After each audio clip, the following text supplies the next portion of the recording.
Bell करवाया, और उस घटना को लेके लोगों के मन में कहीं ना कहीं अभी भी संशय की स्थिति बनी हुई है। कर दें। ये आप क्यों करें किसी भी ये बताएंगे ना क्या? एक मिनट इनके पहले रुक जाइए, हम तो अपने हिसाब से हम इसमें काट देंगे। अभी कोई ऑन नहीं कर रखा है। साल भर बाद अब जेल से बाहर आ चुके हैं। जेल से बाहर आने के बाद भी पब्लिकों के मन में बहुत सारे सवाल हैं आपको लेकर। आप पे जो आरोप लगे वो आपके ही अपने बेटी के द्वारा लगाया गया, तो उन आरोपों को लेकर आज आप क्या कहना चाहेंगे? मैं यही कहने के लिए चाहता हूँ, बेटी हो या बेटा हो, माँ पिताजी गांव समाज के लोग सबों को समान दर्जा देने के लिए चाहते हैं, किसी को बड़ा और किसी को छोटा दे। उसी के हैसियत से मैं भी बेटा और बेटी, 4 बेटी 3 बेटा था, 2 तो छोटा छोटा है। 3 बेटी का शादी जमीन सुध भरना लगा करके कुछ शादी कर सलटा देते। चौथा में ये थी, मन में जिज्ञासा था कि अच्छा ढंग से इनका भी शादी करें, लेकिन परिस्थिति डाउन हो गई। उस परिस्थिति लेकर के जिद भी कर दी कि मैं ग्रेजुएशन करूंगी तब पिताजी मेरा शादी कीजिएगा।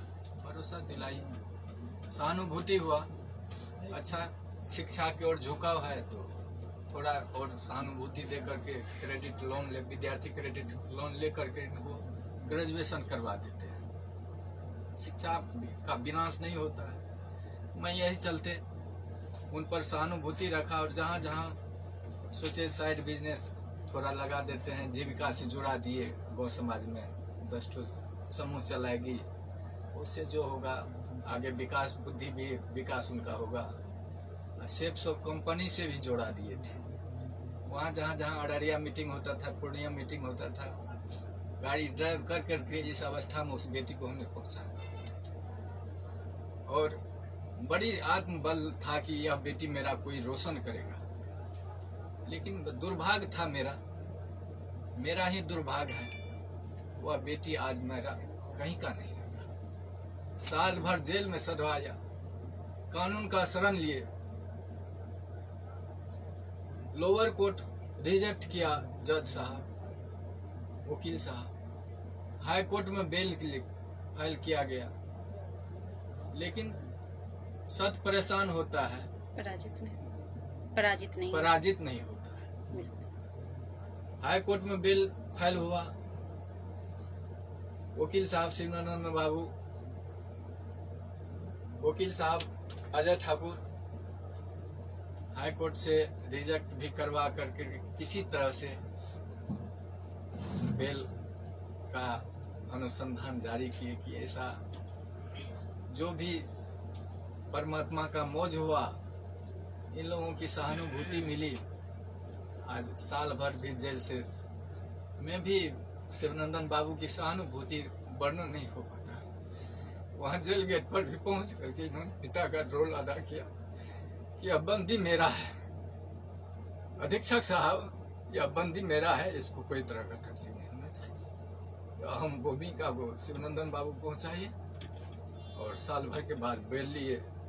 आज उन्हीं का कृपा है कि घर में मुझको नहीं रहा गया। जब बेटी कहा कि यार इसको मैं देखना चाहता हूं कि आजीवन जेल में यह रहे, मेरा दिमाग नाच गया कि क्या हो रहा है। फिर भी एक शिक्षाप्रद कहानियां थी।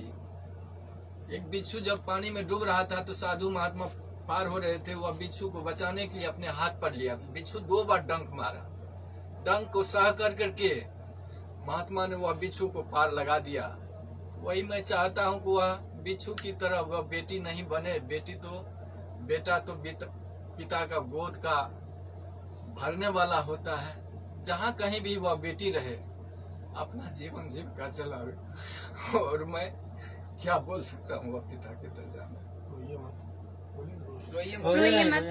ऐसा नहीं है कि समाज के सारे लोग सिर्फ आपको ही आरोपी के नजर से देख रहे हैं। कहीं ना कहीं दूसरे वर्ग के लोग ऐसे भी हैं जो आपकी बेटी को भी आरोपी के तौर पे देख रहे हैं, क्योंकि गलती की शुरुआत कहीं ना कहीं आपकी बेटी से होती है, अगर शुरू से देखा जाए पूरा मामला का तो।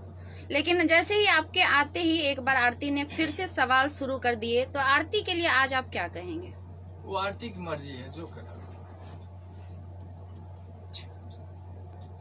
अब आपके अच्छा 1.5 साल तक, साल भर तक आप लोग जेल में रहे, आपका एक छोटा बेटा भी है, आपकी बूढ़ी माँ भी है, किस प्रकार से आपका घर चल पाया इन दिनों? परमात्मा जाने, हमने जाने। अच्छा, इन सारे भूमिकाओं में जितने दिन से आप लोग जेल में थे पूरे परिवार, तो वकील शिवनंदन भारती लगातार, जैसा आप बोले कि गार्जियन की तरह आपका देखभाल किए या फिर हमेशा मतलब इस केस को विशेष फोकस किए, क्या कुछ कहना है उनके बारे में?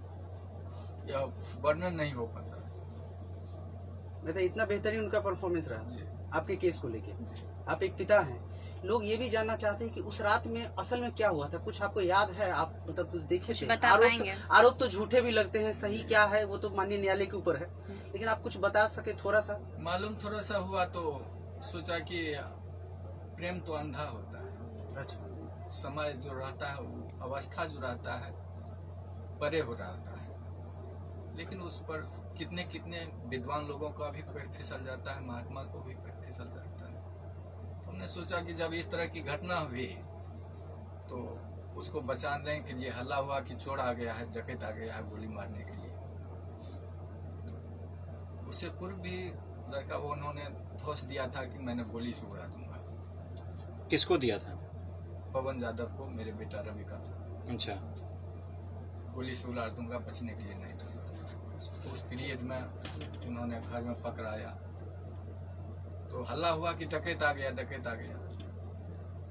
डकैत के दरमियान में पहचाने उसको तो कहा, देखे मेरा जात भाई है, बच्चा है, पैर फिसल गया। उसको बचाने के ख्याल से मैंने घर में बंद किया, और उस दरमियान में कैसे उसका मौत हो गया जांच का विषय, मतलब आपको इसके बारे में इसके बाद विशेष कुछ जानकारी नहीं?